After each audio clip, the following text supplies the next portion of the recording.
Newsletter Maine is partnering with the Maine-Monitor to bring you some of the reporting being done by some of the journalists at the independent nonprofit publication. Today, we're talking about Maine Secretary of State Shenna Bellows recently invalidating the Protect Girls Sports Maine referendum petition, casting doubt about whether that ballot question will appear before voters in November. Now, Bellows and her staff found that this effort, which would require Maine student athletes to play sports in accordance with their biological sex, fell just below the number of valid signatures needed. This has drawn a lot of attention to Maine's referendum process, both here in the state and nationally. Here to discuss some of that out-of-state involvement is Matt Yunker, an elections and government reporter for the Maine-Monitor. Thanks for joining us. So this referendum question is about Maine students and Maine sports, but what are some of the ways that out-of-state forces have gotten involved in all this? Sure. First and foremost, thanks, Leanne, for having me here today. But it's a very interesting process because at its heart, Maine's citizen initiative process and people's veto process is really about a pretty direct form of democracy, the voice of the Maine people themselves, speaking through a statewide vote. In this case, potentially on a piece of legislation that's been proposed by Maine people.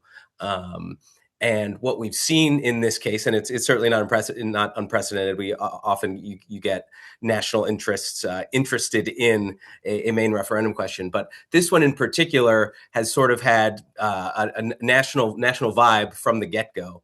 One of the main funder of this initiative, or at least in support of the initiative thus far, has been one Midwestern billionaire who spent $800,000 so far in support of the effort. But that's not the only way that this has had some national flair already from the get-go. Now that the Secretary of State's review process and the courts have been involved, actually a pretty heavy-hitting Democratic law firm from D.C. has gotten involved on the other side of this issue. So you've seen both Republicans and Democrats at the national level take a lot of interest in this question. And now in this review process that we're talking about in terms of signature verification, you've also seen out-of-state circulators come to the forefront of this issue, which is, again, not unprecedented in Maine or elsewhere, although in Maine, it's a relatively new part of this conversation. State law and the Maine Constitution actually require that the people gathering these signatures be Maine voters. But it's still allowed. It's not illegal for that we have out-of-state signature gatherers in this initiative because it's a very convoluted and complex process. But basically, a couple of years ago, the courts essentially rendered Maine's constitutional and legal provisions unenforceable. So what you have is this pretty complex legal arrangement where the state has entered into what's called a consent order, where they've basically agreed not to enforce those provisions, disallowing out-of-state circulators. And so it's a very unique situation where if you were to go today and look at the Constitution of Maine, you would see writing that says you have to be a Maine voter to circulate petitions like this. However, because of that complicated legal process, out-of-state petition gatherers are allowed. And so what we've had is the Maine-Monitor has done an analysis.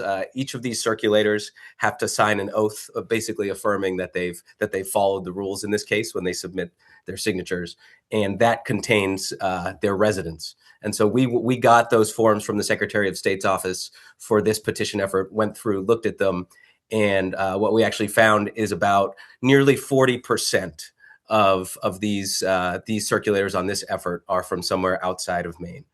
Now, again, that's totally allowed based on this complex legal agreement, but it's also pretty new for Maine, where it's only been a couple years that any outside circulators have been allowed to do this, and this effort is already up to 40%. So that's just one snapshot in a way that what is a pretty local process here in Maine with this referendum process has really turned into this kind of national battlefield with outside money, outside lawyers, outstate circulators involved in Maine's process. And so what's next for this referendum effort then? So That process is also fairly complicated. I think there are a lot of people who have seen the most recent news that Secretary of State Bellows has invalidated the petition to understand that that is not going to go to the ballot in November.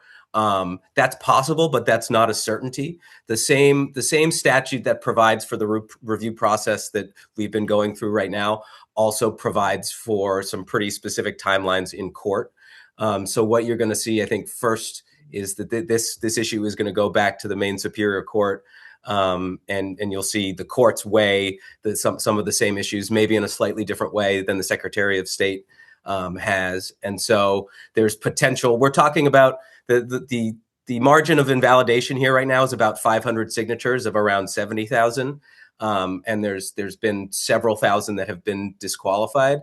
So depending on the legal arguments, depending on what judges rule, there's always possibility that maybe things go back in the other direction. So I think it's too soon to know if the court is going to uphold the Secretary of State's decision to invalidate this question, or the courts may decide that some of those signatures should actually be counted, and if the referendum supporters just pick up around 500 more back in the other direction, then we would see this on the ballot in November. So still an open question, and like a lot of things in this conversation, very complicated, because you're dealing with some pretty nuanced constitutional questions when it comes to state law and the Constitution saying one thing, but those things being ruled essentially unenforceable by the courts previously. So there's a really complicated interplay of a few things going on here, and I think it's going to be interesting to see how things